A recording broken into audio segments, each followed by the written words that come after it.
નમસ્કાર મિત્રો, દેશ અને દુનિયાના સૌથી મોટા સમાચારમાં આપનું સ્વાગત છે। તો આજના તાજા સમાચાર મેળવવા માટે વિડીયોને અંત સુધી જોતા રહો અને આવા જ દરરોજના સમાચાર સૌથી પહેલા મેળવવા માટે આ ચેનલને સબસ્ક્રાઇબ કરવાનું ના ભૂલતા। તો મિત્રો આજના પ્રથમ સમાચાર વિશે વાત કરીએ તો ગુટકા અને તમાકુ ઉપર પ્રતિબંધ મૂકવામાં આવ્યો ગુજરાતની અંદર। મિત્રો ગુજરાતમાં વાત કરીએ તો ગુટકા તેમજ તમાકુ કે નિકોટિન વાળી વસ્તુઓ પાન મસાલાના વેચાણ સંગ્રહ અને વિતરણ કરવા પર મિત્રો હાલ પ્રતિબંધ છે। રાજ્યના નાગરિકોનું સ્વાસ્થ્ય વધુ સુદૃઢ બને તે માટે મિત્રો આ પ્રતિબંધ જે છે તે 13 સપ્ટેમ્બર 2024 થી વધુ 1 વર્ષ સુધી લંબાવવાનો ગુજરાત સરકારે નિર્ણય લીધો છે।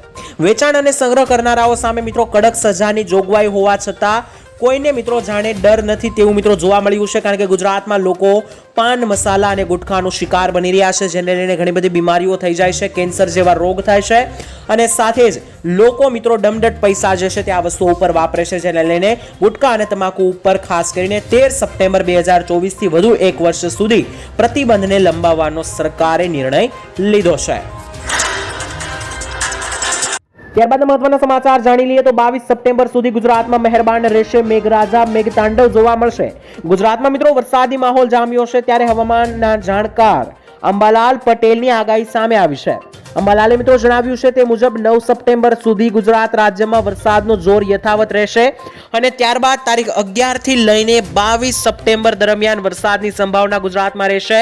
ખાસ જે વાવાઝોડું મિત્રો અત્યારે સર્જાયું છે ચીન લાગુ વિસ્તારોની અંદર, તે મિત્રો 14 થી 15 તારીખ આસપાસ બંગાળની ખાડી તરફ આવી જશે અને ત્યારબાદ ગુજરાતમાં વરસાદની નવી સિસ્ટમો એક્ટિવેટ બનશે, જેને લઈને 22 સપ્ટેમ્બર સુધી ગુજરાતમાં ભારે વરસાદનું જોર રહેશે।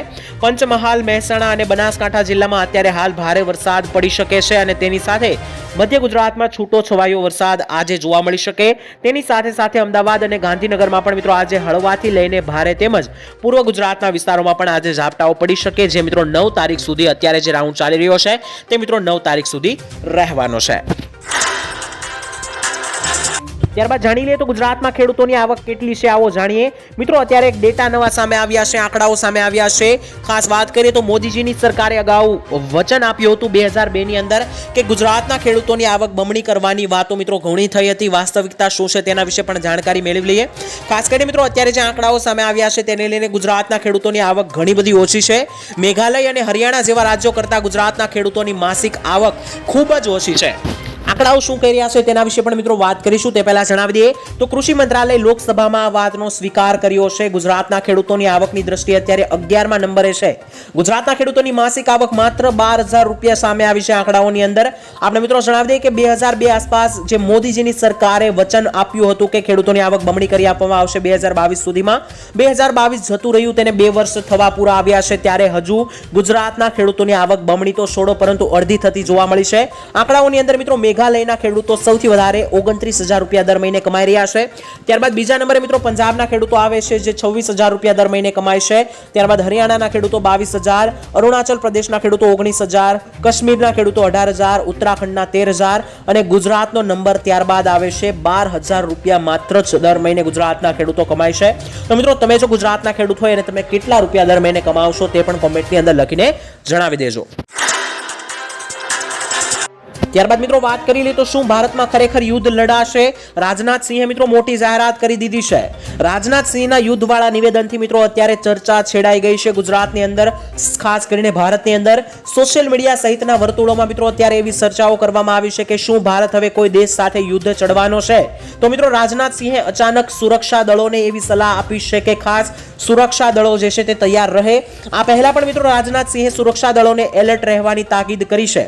આ બધી વાતોનો મિત્રો અર્થ એ થાય છે કે નજીકના ભવિષ્યમાં શું ભારત કોઈ મોટું કરે તેવું લાગી રહ્યું છે, કારણ કે મિત્રો રાજનાથ સિંહે દળોને એવી સૂચના આપી છે કે ખાસ એલર્ટ રહેવાની પહેલા પણ માહિતી આપી હતી। તો મિત્રો એનો મતલબ શું થયો, જેને લઈને મિત્રો લોકો અત્યારે એવું જણાવી રહ્યા છે, સોશિયલ મીડિયા પર એ વાતો ઉખડી રહી છે કે શું ખરેખર ભારત કોઈ દેશ સાથે યુદ્ધ લડવા જઈ રહ્યો છે કે શું, તેવી ચર્ચાઓ મિત્રો અત્યારે સોશિયલ મીડિયા ઉપર ચાલી રહી છે। ત્યારબાદ જોઈ લઈએ તો મિત્રો રાજ્યની અંદર અત્યારે મહામંદીનો માહોલ છે, ત્યારે રાજ્યમાં ફરી એકવાર મોંઘવારીમાં થયો વધારો। ભારે વરસાદને પગલે મિત્રો શાકભાજીના ભાવ અત્યારે લગાતાર વધી રહ્યા છે, જેથી ગૃહિણીઓના બજેટ પર અસર થઈ છે। માર્કેટની અંદર ડુંગળી મિત્રો અત્યારે 60 રૂપિયા પ્રતિ કિલો પહોંચી છે. પરવરનો ભાવ 100 રૂપિયાથી લઈને 120 રૂપિયા પ્રતિ કિલો છે. કંકોડાનો ભાવ પણ 150 રૂપિયા છે. ફ્લાવરનો ભાવ 120 રૂપિયા પ્રતિ કિલો છે. ગુવારનો ભાવ પણ 100 રૂપિયા પ્રતિ કિલો છે. કોથમીર એટલે કે મિત્રો ધાણાનો ભાવ 300 રૂપિયા પ્રતિ કિલો અને લીંબુ 200 રૂપિયા પ્રતિ કિલોના અત્યારે હાલ મળી રહ્યા છે. મિત્રો અત્યારે શાકભાજીના ભાવ 100 રૂપિયાને પાર દરેક શાકભાજીના બોલાઈ રહ્યા છે, જેને લઈને લોકોનું અત્યારે બજેટ ખોરવાયું છે. કારણ કે અત્યારે મિત્રો પહેલેથી જ મંદીનો માહોલ છે અને એવામાં મોંઘવારી વધી રહી છે, જેથી લોકોને ખાવાની બેઝિક વસ્તુઓના પણ ફાફા પડી રહ્યા છે. ત્યારબાદના મહત્વના સમાચાર જાણી લઈએ તો મિત્રો હવે 5 રૂપિયામાં મળશે મકાનો. મિત્રો સીએમ ભૂપેન્દ્ર પટેલે મોટી જાહેરાત કરી દીધી છે. શ્રમિક બસેરા યોજનાનો પ્રારંભ કર્યો છે. આ યોજનાની અંદર મિત્રો ખાસ 5 રૂપિયામાં મકાન મળશે. આ યોજના હેઠળ કઈ રીતના મકાન મળશે તેના વિશે માહિતી આપીએ તો મિત્રો અત્યારે શ્રમિકો માટે ગુજરાતના 15,000 જેટલા શ્રમિકો માટે હંગામી આવાસની યોજનાનું મુખ્યમંત્રીના હસ્તે ખાતમુહૂર્ત થયું છે. આ યોજના હેઠળ મિત્રો પ્રતિ દિવસ તમને 5 રૂપિયામાં બાંધકામ શ્રમિક કરતા લોકો એટલે કે મિત્રો જે મજૂરો હોય છે તેમને પ્રતિ દિવસ 5 રૂપિયામાં મકાન મળશે, આશ્રય આપવામાં આવશે. આ યોજના થકી મિત્રો 3 વર્ષમાં 3 લાખ જેટલા મજૂરોને શ્રમિકોને આશ્રય સ્થાનમાં રહેવાનો લાભ મળશે. જેમાં મિત્રો 6 વર્ષથી નાની ઉંમરના બાળકોને વિનામૂલ્ય આવાસમાં આપવામાં આવશે, ફાળવવામાં આવશે. 3 મોટા શહેરોમાં 15,000 હંગામી આવાસ બનાવવામાં આવશે, જેમાં મજૂરોને પ્રતિ દિવસ માત્ર 5 રૂપિયા આપીને જ મકાન એટલે કે રહેવાની સુવિધા આપવામાં આવશે. ત્યારબાદ જાણી લેજો મિત્રો ગરીબોને આપી રહી છે સરકાર 10,000ની સહાય. વાત કરીએ તો મિત્રો ગરીબ પરિવારો અને નાના મધ્યમ વર્ગના ખેડૂતો માટે આધાર કાર્ડના પુરાવા સાથે જ સરકાર આપી રહી છે 10,000 રૂપિયા બેંકમાંથી સહાય. પ્રધાનમંત્રી સ્વનિધિ આ યોજનાનું નામ છે અને આ યોજના હેઠળ નાનો વ્યવસાય ધંધો શરૂ કરવા માટે સરકાર જે છે તે મજૂરોને અને નાના પરિવારોને, ગરીબ પરિવારોને 10,000 અને બીજા વર્ષે 20,000 રૂપિયા સુધીની લોન સરકારી બેંકમાંથી આપવામાં આવે છે.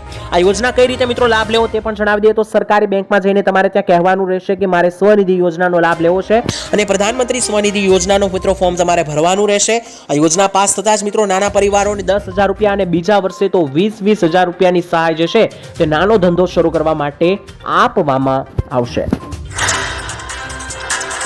વાત કરીએ તો વાવાઝોડું ફંટાયું, 5 દેશો ઉપર ખતરો મંડરાઈ રહ્યો છે. હાલ મિત્રો ફિલિપાઇન્સની પાસે એક યાગી નામનું વાવાઝોડું અત્યારે નવું બન્યું છે અને તે એટલું ખતરનાક છે કે એક સાથે 5 દેશો ઉપર ખતરો નાખશે. હવે મિત્રો તેને સુપર ટાઇકૂન પણ બનાવી દેવામાં આવશે તેવી સંભાવના છે. સુપર ટાઇકૂન કોને કહેવામાં આવે છે તેના વિશે વાત કરીએ તો મિત્રો ભારતના દરિયામાં સર્જાતા વાવાઝોડાને અંગ્રેજીમાં સાયક્લોન કહેવામાં આવે છે, જ્યારે જાપાન, ચીન અને ફિલિપિન્સના ત્રાટકતા વાવાઝોડાને પ્રશાંત મહાસાગરમાં ત્રાટકતા વાવાઝોડાને ટાઇકૂન કહેવામાં આવે છે. અને મિત્રો જે વાવાઝોડું એક સાથે 5 દેશો ઉપર ખતરો બને છે તેને સુપર ટાઇકૂન કહેવામાં આવે છે અને આ વાવાઝોડું અત્યારે સુપર ટાઇકૂન પણ બની જશે. તેનું અત્યારે નામ યાગી આપવામાં આવ્યું છે. આ યાગી વાવાઝોડું ફિલિપાઇન્સ આવેલું છે બંગાળની ખાડીથી લગભગ 3,000 કિલોમીટર જેટલું દૂર મિત્રો આ વાવાઝોડું અત્યારે છે. અને મુસીબતની એ વાત છે કે આ વાવાઝોડું લગાતાર બંગાળની ખાડીની દિશા પકડીને આગળ વધી રહ્યું છે. જો મિત્રો આ વાવાઝોડું બંગાળની ખાડીમાં પહોંચી જાય છે તો તેને લઈને ગુજરાતમાં ભારે તોફાની પવન સાથે વરસાદનો ખતરો બની શકે છે. કરીએ તો પેટ્રોલના ભાવ હવે ઓછા થઈ શકે. મિત્રો વાત કરીએ તો કાચા તેલની કિંમતમાં અત્યારે લગાતાર વધારો થઈ રહ્યો છે અને જો કાચા તેલની કિંમતોમાં આ ઘટાડો લાંબા સમય સુધી જો ચાલતો ગયો તો મિત્રો સરકાર પર પેટ્રોલ અને ડીઝલના ભાવ ઘટાડવાનું દબાણ વધી શકે છે. ખાસ કરીને મિત્રો ડીઝલના ભાવમાં ઘટાડાનું દબાણ જે છે તે વધી શકે તેવા સમાચાર છે, જેને કારણે નૂર પરિવહન સસ્તું થઈ શકે છે. તેની સીધી અસર મિત્રો ખાદ્ય ચીજ વસ્તુઓની કિંમતો ઉપર પણ પડશે, જેને લઈને ટોટલ મોંઘવારીમાં ઘટાડો થઈ શકે. જેના કારણે મિત્રો વાત કરીએ તો અત્યારે આરબીઆઈની ચિંતા વધી ગઈ છે. ઊંચો ફુગાવો દર વ્યાજ દરમાં ઘટાડો કરવાના માર્ગમાં સૌથી મોટો અવરોધ છે. પેટ્રોલ અને ડીઝલના ભાવમાં ઘટાડો ફુગાવાને પહોંચી વળવામાં મદદ કરી શકે છે, જે મિત્રો વ્યાજ દરોમાં ઘટાડો કરવાનો માર્ગ મોકળો કરી શકે. જેને લઈને મિત્રો વાત કરીએ તો અત્યારે કાચા તેલની કિંમતમાં ઘટાડો થયો, જેને લઈને પેટ્રોલની ડીઝલના ભાવમાં પણ ઘટાડો થશે, જેને લઈને નૂર પરિવહનમાં સસ્તું થશે. અને આમ મિત્રો ટોટલ દરેક વસ્તુઓના ભાવ ઘટતા હોવાથી લગભગ દરેક વસ્તુઓની અંદર મોંઘવારીમાં ઘટાડો થાય તેવી મિત્રો અપેક્ષા રાખવામાં આવી છે, જે મિત્રો આગળના સમયમાં જોવા મળી શકે છે. ત્યારબાદ જોઈ લઈએ તો મિત્રો ખેડૂતોને મોટી રાહત મળી. દેવા માફીને લઈને મિત્રો મોટા સમાચાર આવ્યા છે. ખેડૂતોની લોન માફી સમગ્ર દેશમાં અત્યારે સૌથી વધારે ચર્ચાનો વિષય બન્યો છે. તેવામાં મિત્રો તેલંગાણા અને અન્ય રાજ્યોની અંદર જ્યારે લગાતાર દેવા માફ થઈ રહ્યા છે ત્યારે પ્રશ્ન એ છે કે ગુજરાતમાં ક્યારે થશે દેવા માફ. વાત કરીએ અન્ય રાજ્યોની તો તેલંગાણામાં ખેડૂતોની લોન માફ કરવામાં આવી છે. તેલંગાણાના સીએમ રેવંત રેડ્ડીએ લોન માફીની યોજનાની જાહેરાત કરી છે. તે પ્રમાણે તેમણે જણાવ્યું છે કે 11 ડિસેમ્બર 2018 થી લઈને 9 ડિસેમ્બર 2023 વચ્ચે જે પણ લોન લેનારા ખેડૂતો છે તેમની 2 લાખ રૂપિયાની સંપૂર્ણ લોન માફ કરી દેવામાં આવશે. તેની સાથે ઝારખંડ સરકારે પણ દેવા માફીની વાત કરી છે. હરિયાણા સરકારે પણ કરી છે. એક પછી એક મિત્રો દરેક રાજ્યોની અંદર 2 લાખના દેવા માફ થઈ રહ્યા છે. ગુજરાતમાં પણ જો 2 લાખનું દેવું માફ કરી આપવામાં આવે તો ગુજરાતના 90% ખેડૂતો દેવામાંથી બહાર આવી જાય એમ છે. પરંતુ મિત્રો ગુજરાતની અંદર મુસીબતની વાત એ છે કે કોઈ દિવસ દેવા માફીને લઈને સરકાર વાતચીત કરતી નથી. ત્યારબાદ જોઈ લઈએ તો ભારે નુકસાનની તારાજી બાદ હવે કોને કેટલી સહાય મળી આવો જાણીએ. મિત્રો રાજ્યમાં જે ભારે વરસાદનો રાઉન્ડ હમણાં ગયો તેને લઈને અતિ પ્રભાવિત 14 જિલ્લાના 1.70 લાખથી વધારે નાગરિકોને મુખ્યમંત્રી ભૂપેન્દ્ર પટેલની સૂચનાથી 8.04 કરોડની સુવિધા સહાય ચૂકવવામાં આવશે. એટલું જ નહીં પરંતુ મિત્રો ઘર વખરી અને કપડા સહાય માટે પણ અત્યાર સુધીમાં 50,000થી વધારે પરિવારોને 20 કરોડથી પણ વધારે રકમનું ચૂકવણું કરી દેવામાં આવ્યું હોવાના ગુજરાત રાહત કમિશનર આલોક પાંડેએ જણાવ્યું છે. જેમાં મિત્રો વાત કરીએ તો આ તારાજીમાં 22 જેટલા લોકોના મૃત્યુ થયા હતા. તો આ 22 મૃતકોના પરિવારોને રાજ્ય સરકાર તરફથી કુલ 88 લાખની સહાય ચૂકવવામાં આવી. તેની સાથે મિત્રો કુલ 2618 પશુઓના મૃત્યુ આ તારાજીમાં થયા, જેને લઈને 2618 મૃત પશુપાલકોના મિત્રો એટલે કે જે પશુઓ મૃત્યુ પામ્યા હોય તેના માલિકોને 1.78 કરોડ રૂપિયાની સહાય આપવામાં આવી. આંશિક રીતે અને સંપૂર્ણ નુકસાન પામેલા મકાન જેના હતા મિત્રો ઝૂંપડા જેના હતા તેમાં પણ 3.69 કરોડ રૂપિયાની સહાય આપવામાં આવી. તો મિત્રો જેના પશુઓ મૃત્યુ પામ્યા હોય, જેના ઘરે કોઈ વ્યક્તિ મૃત્યુ પામ્યા હોય અથવા તો કોઈના ઘર તણાયા હોય, આવા દરેક લોકોની ટોટલ મિત્રો 20 કરોડ જેટલી સહાય જે છે તે મિત્રો સરકારે દરેક નુકસાનની જેને પણ ગઈ હોય તેમને મિત્રો આપી છે. તો મિત્રો આ ખૂબ જ સારી વાત ગણી શકાય, કારણ કે હજુ વરસાદ આવ્યો, આ તારાજી સર્જાય તેને માંડ 1 થી 2 અઠવાડિયા થયા છે, ત્યાં જ મિત્રો સરકારે આટલી મોટી સહાયની જાહેરાત કરી દીધી છે. ત્યારબાદ જોઈએ તો મિત્રો આજનો ખેડૂતો મોંઘવારીમાં ફસાયો, જેને લઈને ખેડૂતોની મુશ્કેલીમાં હાલ વધારો થયો છે. 2 વર્ષ પહેલાની મિત્રો વાત કરીએ તો મગફળીનું બિયારણ 1000 થી 1200 રૂપિયાનું મળતું હતું, તે અત્યારે ડબલ થઈને 2400 રૂપિયાએ પહોંચી ગયું છે. તેવી જ રીતે મિત્રો 2 વર્ષ પહેલા 1 એકર જમીન ખેડવાના રૂપિયા પણ કલાકે 800 હતા, અત્યારે તે પણ 1200 થઈ ગયા છે. વધુમાં મિત્રો 2 વર્ષ પહેલા ખેતરની અંદર કામ કરવા આવતા મજૂરનું વેતન 150 થી 200 રૂપિયા હતું, અત્યારે તે પણ મિત્રો 400 એ પહોંચી ગયું છે. આમ મિત્રો જોઈએ તો ખેતરની અંદર વપરાતા દરેક સાધનો, દરેક વસ્તુઓની અંદર ભાવ વધારો થયો છે, લગભગ ડબલ ભાવ થઈ ગયા છે. ત્યારે ખેડૂતોની આવકમાં કોઈ પણ વધારો થયો નથી, જેને લઈને ખેડૂતો લગાતાર મુશ્કેલીમાં મુકાતો જોવા મળ્યો છે. અને 2 વર્ષની મિત્રો આ વાત છે. 2 વર્ષ પહેલા જે ભાવ હતા આજે તે ડબલ થઈ ગયા છે અને ખેડૂતોની આવક મિત્રો અડધી થતી જોવા મળી છે તેવું ખેડૂતોનું કહેવું છે. આમ મિત્રો વધતી જતી મોંઘવારીને કારણે દિવસે ને દિવસે ગુજરાતનો ખેડૂત દેવાદાર બનતો રહ્યો છે. ત્યારબાદ જોઈએ તો થાળી અને વાટકા સાથે વળતર કરવાની માંગ મિત્રો ખેડૂતોએ ઉપાડી.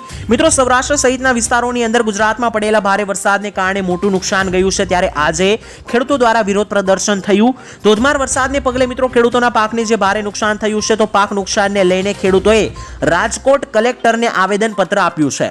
ખેડૂતોએ મિત્રો કલેક્ટરને પાકની નુકસાનીની અંગે રજૂઆત કરી અને સુરેન્દ્રનગર જિલ્લામાં ભારે વરસાદને કારણે પાકને થયેલા નુકસાનના વળતર માટે ખેડૂતોએ રેલી પણ યોજી અને ખેતીવાડી અધિકારીને રજૂઆત પણ કરી.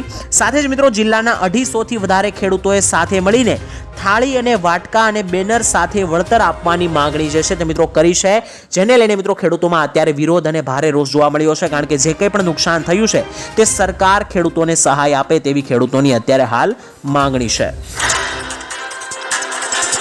ત્યારબાદ માહિતી મેળવી લઈએ તો હવે અકસ્માત બાદ સરકાર આપશે સહાય માટે 5 લાખની ભેટ. આપણે મિત્રો જણાવી દઈએ તો જ્યારે અકસ્માત સર્જાય છે ત્યારે દર્દીઓ પાસે પૈસા નથી હોતા, તેને ધ્યાનમાં રાખીને સરકારે મોટો નિર્ણય લીધો છે. માર્ગ અકસ્માતમાં ઘાયલ થયેલા લોકોને સમયસર સારવાર મળી રહે તે માટે સરકાર નવી યોજના લાવી છે. માર્ગ અકસ્માતનો ભોગ બનેલા લોકોને 5 લાખ રૂપિયા સુધીની મફત તબીબી સારવાર આપવામાં આવશે. આ અંગે મિત્રો ચંદીગઢમાં એક પાયલોટ પ્રોજેક્ટ શરૂ કરી દેવામાં આવ્યો છે અને કેન્દ્રએ કહ્યું છે કે પ્રોજેક્ટના પરિણામોના આધારે આ યોજના સમગ્ર દેશમાં લાગુ કરી દેવામાં આવશે. અકસ્માતના દિવસથી લઈને મિત્રો 7 દિવસ સુધી દર્દીને જે કંઈ પણ ઈલાજ કરવામાં આવશે, સારવાર કરવામાં આવશે, તેની સહાય સરકાર 5 લાખ રૂપિયા સુધીની આપશે, જેના ઉપર અત્યારે પાયલોટ પ્રોજેક્ટ શરૂ કરવામાં આવ્યો છે અને આના પરિણામો જો સારા આવશે તો આ યોજના સમગ્ર દેશમાં શરૂ કરી દેવામાં આવશે. ત્યારબાદ વાત કરીએ તો ફ્રી સિલાઈ મશીનને લઈને મોટા સમાચાર સામે આવી રહ્યા છે. મહિલાઓને મળશે મફત સિલાઈ મશીન. કોને કોને મળશે તેના વિશે મિત્રો વાત કરી લઈએ અને કેવી રીતે મળશે તે પણ જણાવી દઉં. તો મિત્રો ખાસ કરીને દેશમાં કેન્દ્ર સરકાર દ્વારા મહિલાઓને સશક્ત કરવા માટે તેમજ મહિલાઓ પોતાની જાતે ઘર ચલાવી શકે, ઘરે કામ કરવા માટે મહિલાઓને પ્રોત્સાહિત કરવા માટે મફત સિલાઈ મશીન યોજના શરૂ કરવામાં આવી છે. આ યોજના હેઠળ દરેક મહિલાઓને મિત્રો વાત કરીએ તો રાજ્યની અંદર મજૂર પરિવારોની મહિલાઓને 50,000 થી વધારે મહિલાઓને મફત સિલાઈ મશીન આપવામાં આવે છે. ત્યારે મિત્રો આજે અમે તમને જણાવી દઈએ કે પીએમ ફ્રી સિલાઈ મશીન યોજના 2024 સંબંધિત સંપૂર્ણ જાણકારી અમે તમને આપીશું. આ યોજનાનો તમારે જો લાભ લેવો હોય તો મિત્રો તમને જણાવી દઈએ કે આ યોજનાની અંદર ઓનલાઈન અરજી કરવાની રહેશે. પ્રધાનમંત્રી ફ્રી સિલાઈ મશીન યોજના 2024 પર જઈને મિત્રો ઓનલાઈન અરજી તમે કરી શકો. હાલ મિત્રો આ યોજના દેશના અમુક રાજ્યોમાં જ કાર્યરત છે અને મિત્રો ગુજરાતમાં પણ આ યોજના કાર્યરત છે. ગુજરાત, મધ્યપ્રદેશ, ઉત્તર પ્રદેશ, રાજસ્થાન, મહારાષ્ટ્ર અને કર્ણાટકની મહિલાઓને સરકાર ફ્રી સિલાઈ મશીન આપે છે. તો જો મિત્રો તમારે ફ્રી સિલાઈ મશીન મેળવવું હોય તો ઓનલાઈન અરજી કરી શકો. તમારી અરજી પાસ થશે તો મફત સિલાઈ મશીન મળી જશે.